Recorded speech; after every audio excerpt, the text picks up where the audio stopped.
Tidak lama ini akan berputar semua.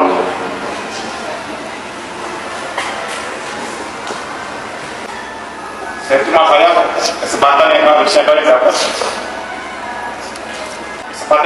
dapat, tapi itu akhirnya hilang. Saya bisa pahamin, mungkin kita akan bela negara lain dengan sebuah tenaga atau apapun itu. Saya cuma nggak bisa terima negara lain, Israel, Palestina bisa main, kita nggak bisa main. Kita jadi bicara atau di komenannya waktu bicara ini hanya Piala Dunia. Ya bagi orang yang tidak tahu mengenai sepak bola, ini hanya Piala Dunia. Tapi saya yakin ini mimpi kalian semua. Dan saya udah bertahan sampai sekarang ada di sini karena saya ingin berada di event itu, bos.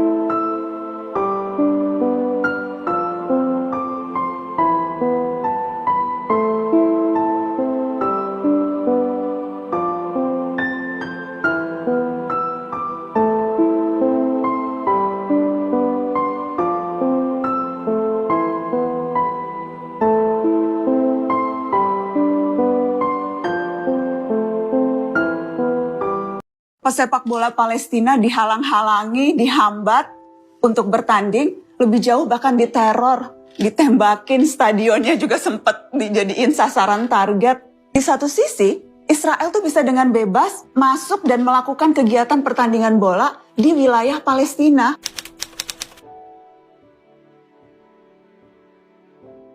Dan konteksnya kalau spesifik bicara soal hubungan Israel-Palestina ya, Israel itu kerap kali loh melarang atlet Palestina untuk bertanding di luar negeri. Itu terjadi faktanya di tahun 2016, tahun 2017, tahun 2019. Israel secara spesifik mengeluarkan travel advisory, melarang pesepak bola Palestina untuk melintasi perbatasan, untuk ikut pertandingan. Dan Israel tuh sejak dulu memang selalu menghambat perkembangan persepak bolaan di Palestina.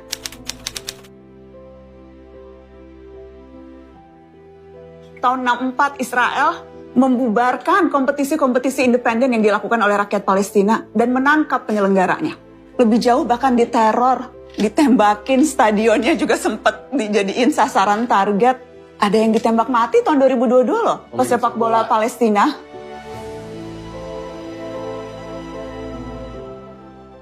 Yang menjadi masalah, Israel lolos di kualifikasi Piala Dunia tersebut, yang menjadikan Israel berhak tampil di putaran Piala Dunia tersebut. Dan sekarang masyarakat terbelah menjadi dua. Ada yang menghendaki Israel datang ke sini karena takut masa depan sepak bola Indonesia akan kena sanksi dari FIFA. Namun ada juga masyarakat yang menolak dengan alasan Israel adalah negara yang jahat dan suka menindas saudara kita di Palestina.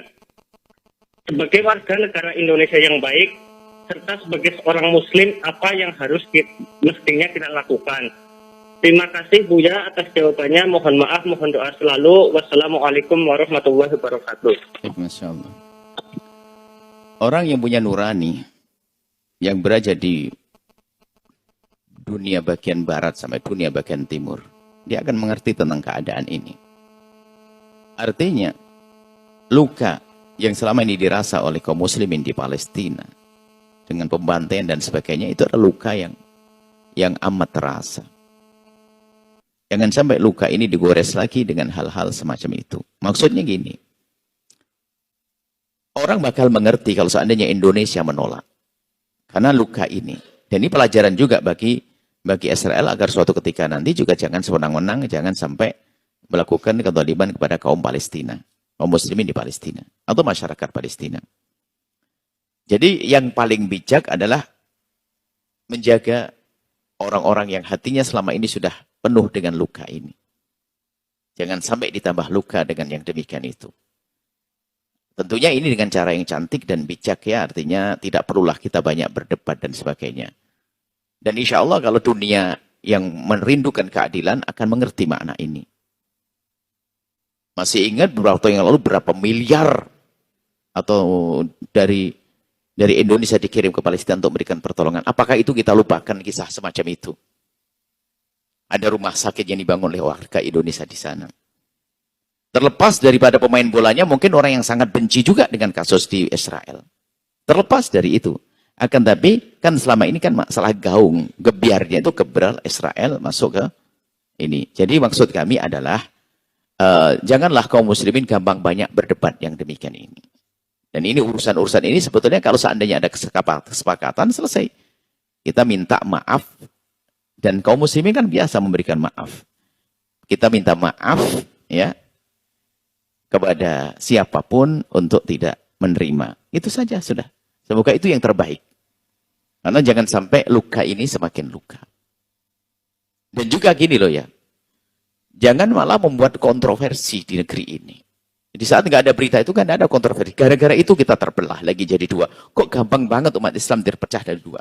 Dan sepertinya juga caci maki. Dan omongan kami pun tidak tahu komentarnya apa orang nanti. Saya tidak tahu. Saya ngomong begini ini. Makanya terlepas dari yang bakal main di Indonesia adalah orang yang sangat baik. Itu terlepas dari itu. Kita membawa nama negara tersebut itu penting sekali. Untuk menjaga hati kaum muslimin. Khususnya kaum muslimin Palestina. Atau di Indonesia yang punya cemburu dalam hal ini. Nah, jadi jangan sampai kita kepada dia yang teratas pemimpin negara, kami rindu bahwasanya ambil kebijakan agar umat yang selama ini hatinya tercabik-cabik dengan pembantaian-pembantaian ini agar mereka lebih sejuk, hendaknya jangan sampai mereka datang dengan cara yang baik. Tentunya adalah dengan cara yang santun lah.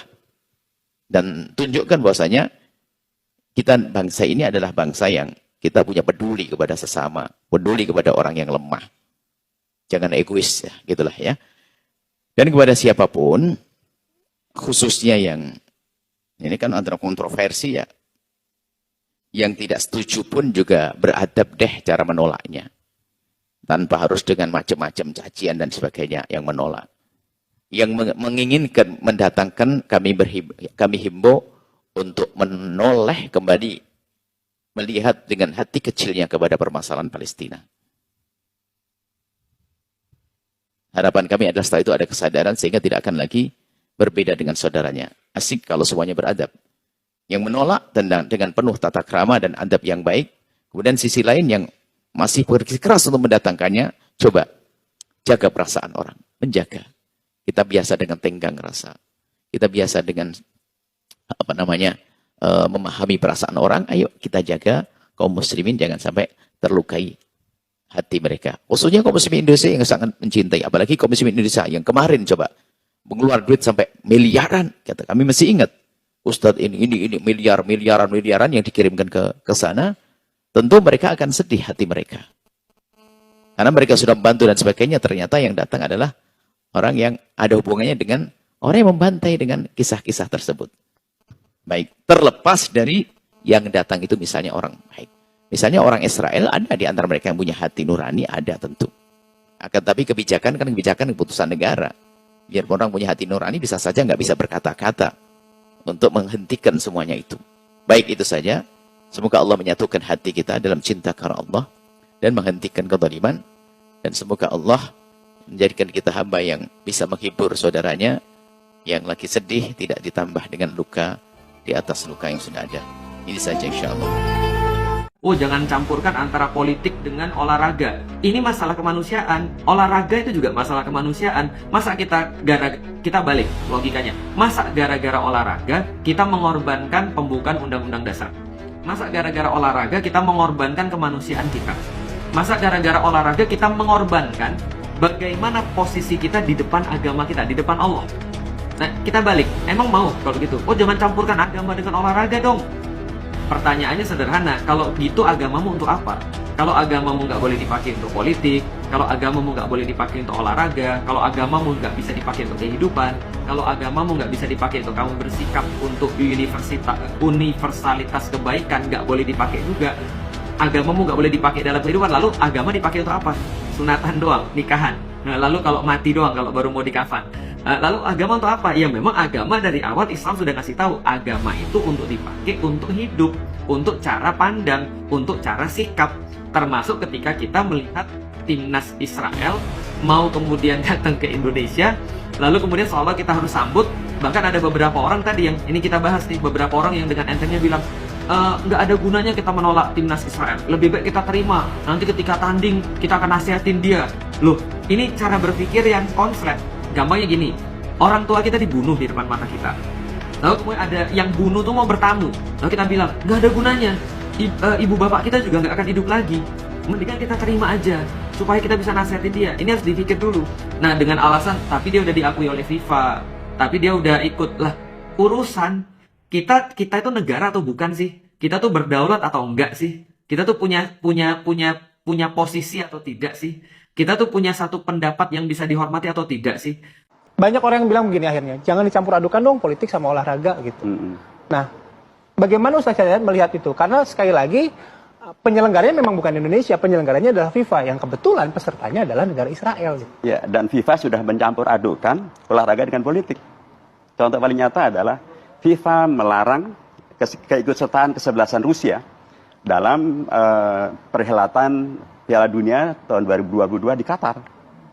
FIFA sudah melakukan tindakan mencampur adukan antara politik dengan sepak bola. Hanya gara-gara Rusia menginvasi Ukraina. Dan Anda tahu, belum sampai 1 tahun loh waktu itu ya, invasi daripada Rusia terhadap Ukraina. Israel, sejak tahun 48, Mas. Sejak tahun 48 dia menginvasi Palestina. Dan sampai sekarang terus dilakukan. Hari ini, di awal puasa nih, tadi di Running Tech TV One disebutkan tuh, Israel membombardir Aleppo.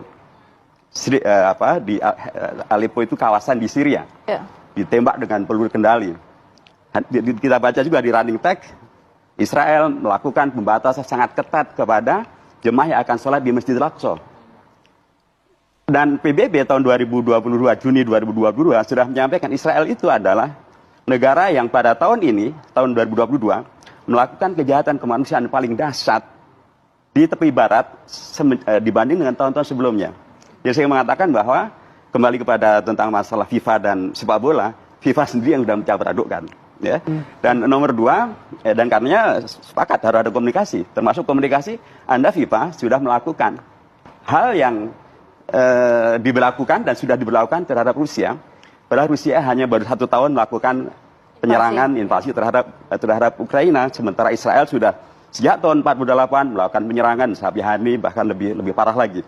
Dan berikutnya bahwa negara bukan berarti tidak punya hak untuk menyampaikan kedaulatannya.